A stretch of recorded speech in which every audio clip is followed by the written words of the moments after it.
The R5c can shoot unlimited 8K and there's a full-size HDMI port?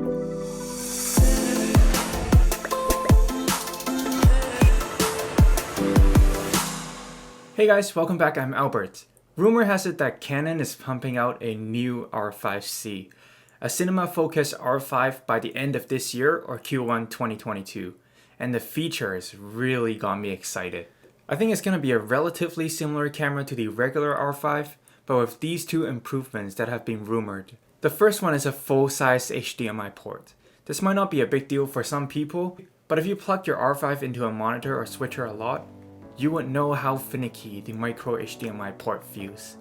I've been doing a lot of live streams with the R5 recently, and having a full-size HDMI port on the R5c will give me so much more confidence, knowing that my camera feed won't be interrupted by the loose connection of a micro HDMI port. Hashtag underrated game changer. The other improvement of the R5c would be unlimited 8K, 4K HQ, and 4K 60 recording. As you might have known by now, the biggest complaint about the R5 from most people is that it overheats.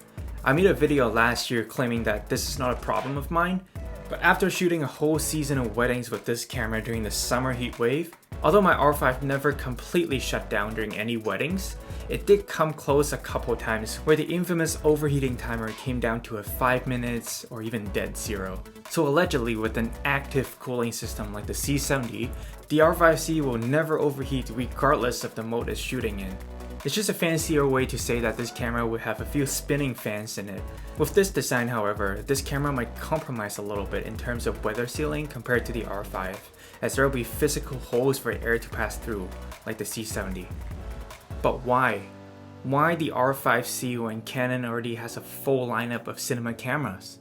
My theory is that if the R5 is the perfect hybrid camera that compromises thermal management for portability and weather sealing, and the C70 is the modern cinema camera that evolved on the C300 that doesn't shoot photos at all, then the R5c will be the video-focused hybrid beast that compromises weather sealing for unlimited 8K and 4K HQ recording. It'll be the best of both worlds, at least as Canon envisions it to be, like the legendary 1DC back in the days. The R5c, however, might come with a hefty price tag compared to the R5 or even the C70. But hey, it literally fixes the two complaints I have for the R5, so I'm really excited to see it. What do you think about the R5c? Would you get one for yourself? Let me know in the comments below. That's all I have for today. Thank you for watching this video. Remember to like, subscribe, and stay safe, and I'll see you next time. Peace!